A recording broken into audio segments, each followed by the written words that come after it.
बनावट, स्क्रूटनी, ये सब एक दिखावा है, कुछ भी नहीं। इससे बढ़िया था जिस तरह से राजशाही में घोषणा कर दिया जाता है कि इनको हम राजा घोषित करते हैं, तो वैसे कर देना चाहिए था। यह कंप्लीट जो प्रक्रिया अपनाई गई है, ये आवाम को कहीं ना कहीं एक राजनीतिक धोखा देने का इन लोगों ने काम किया हुआ है। राष्ट्रीय जनता दल ये दावा करता है, नेता प्रतिपक्ष दावा करते हैं कि हमारी पार्टी बड़ी पार्टी है, हमारे लाखों कार्यकर्ता है, वर्कर है, नेता हैं, लेकिन ऐसा प्रतीत होता है कि राष्ट्रीय जनता दल में परिवार के अलावा कुछ भी नहीं बचा हुआ है। आप अगर गौर करेंगे राष्ट्रीय जनता दल या महागठबंधन के इंटायर सांगठनिक स्ट्रक्चर को या फिर सारे संरचना को, तो आपको स्पष्ट तौर पे दिखेगा कि नेता प्रतिपक्ष विधानसभा में आदरणीय तेजस्वी यादव जी हैं, नेता प्रतिपक्ष विधान परिषद में आदरणीय लालू जी की धर्म पत्नी श्रीमती राबड़ी देवी जी हैं, राज्यसभा सांसद उनकी पुत्री होती है, फिर लोकसभा सांसद का टिकट उन्हीं की बड़ी पुत्री को मिलता है, जो पुत्री इनकी प्रवासी, जिनका कोई बिहार से कहीं कोई कनेक्शन नहीं हम लोगों ने देखा। उसके पहले सीधे पैराशूट से वो आती है सिंगापुर से और सारण की लोकसभा की प्रत्याशी बन जाती है। ये तमाम चीजें, बेटा बेटी पत्नी सब लोग और स्वयं अपने, तो ये कंपनी, ये राष्ट्रीय जनता दल जो है ना, वो कोई पार्टी नहीं, बल्कि हम यही कहते हैं लालू राबड़ी डायनेस्ट है, राजतंत्र है, ये डेमोक्रेसी नहीं है। मैं पूछना चाहती हूँ आदरणीय तेजस्वी यादव जी से, आप नई सोच और नई बिहार की बात करने का जो भ्रम करते हैं ना, ये सारा स्लोगन और नारा दे करके बिहार के आवाम को, बिहार के युवाओं को जो गुमराह करने की कोशिश उनके द्वारा होती है, वो सबसे बड़ा इसका प्रमाण है कि उनके पिताजी का नॉमिनेशन राष्ट्रीय अध्यक्ष पद के लिए, जबकि हम सभी जानते हैं कि आदरणीय लालू जी एक कन्विक्टेड व्यक्ति हैं चारा घोटाले में। अब आप लोगों के सामने समक्ष में सवाल छोड़ती हूँ कि इस डेमोक्रेसी में, लोकतंत्र में, क्या ये राजनीतिक सूचिता इसे हम कहेंगे, या हम ये कहेंगे कि डेमोक्रेसी का, लोकतंत्र का ये सम्मान किया गया कि एक सजा याफ्ता व्यक्ति को आप किसी पार्टी विशेष का आप सुप्रीम पद, उसको महापति का वो पद आप दे देते हैं। तो निश्चित रूप से ये लोकतंत्र का माहौल उड़ाना हुआ, इसके अलावा कुछ भी नहीं। जो व्यक्ति जिनकी बात हम कर रहे हैं, आदरणीय लालू प्रसाद यादव जी की, लोकसभा का चुनाव नहीं लड़ सकते हैं, विधानसभा का चुनाव नहीं लड़ सकते हैं, इवन कि वो मुखिया पद के लिए भी चुनाव नहीं लड़ सकते हैं, वो बैठ कर करके विधानसभा का, लोकसभा का वो सिंबल बांटेंगे। आप समझ सकते हैं कि तब तो हम यही कहेंगे कि एक फेल स्टूडेंट जो होता है ना, असफल स्टूडेंट, उसको किसी स्कूल का प्रिंसिपल बना देना। जो व्यक्ति खुद ही नहीं चुनाव लड़ सकते, आप उनको सिंबल बांटने की बात करते रहे, तो किसी स्कूल का प्रिंसिपल बनाने जैसा ही है और कुछ भी नहीं। और एक चीज और मैं कहूंगी कि देखिए, बिल्कुल अनुप्रिया ने बिल्कुल सही कहा कि लालू जी हमेशा इस बात को वो क्लेम करते रहे हैं कि मैं सामाजिक न्याय, सोशल जस्टिस का मैं पुरोधा हूँ, लेकिन ये कैसा उनका सोशल जस्टिस है?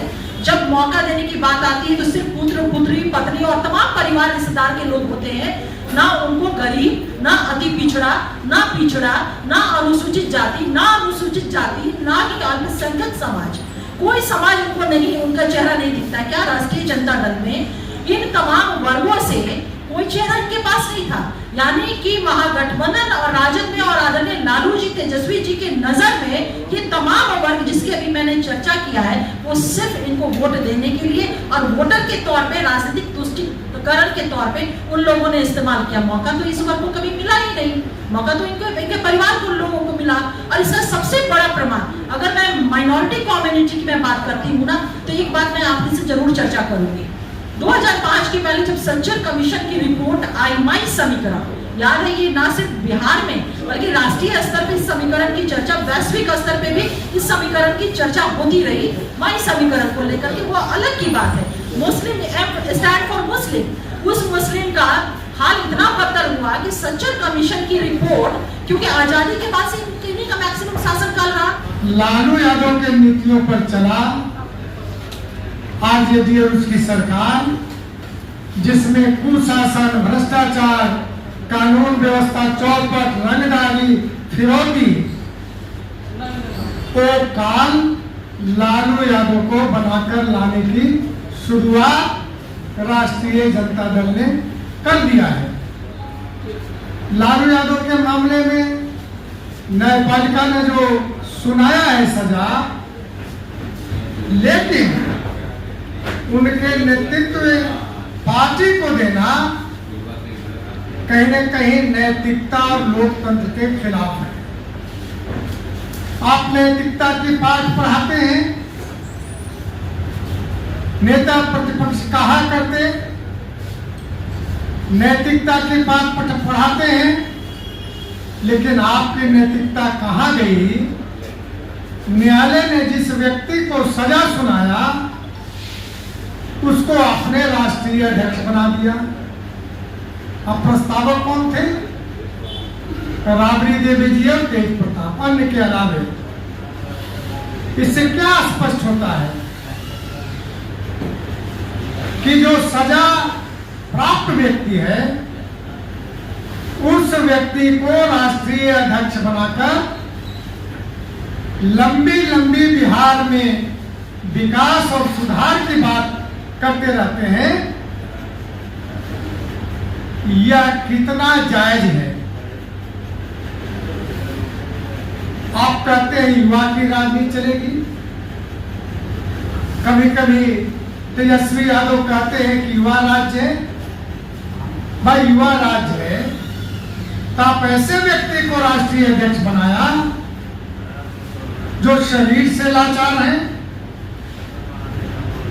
स्वस्थ नहीं है। पूरा देश जानता है कि लालू यादव जी स्वस्थ नहीं है, शरीर से लाचार हैं, कई तरह की बीमारियां हैं और कई तरह के झंझावात भी है। तो जानबूझकर वैसे व्यक्ति को आपने बनाया जो न बिहार के बारे में सोच सकता है और न देश के बारे में सोच सकता है। इससे स्पष्ट होता है कि आरजेडी के पास कोई नैतिक नाम की चीज नहीं है। हम ये कहना चाहते हैं कि राजद का असली चेहरा जनता के सामने आया है। जो नीति सिद्धांत की बात करने वाले, जो अपने आप को भ्रष्टाचार की बात कहने वाले और एक भ्रष्ट व्यक्ति को अध्यक्ष बनाया।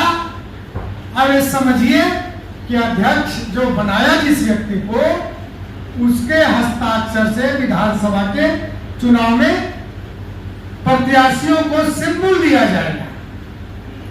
विचित्र हालत है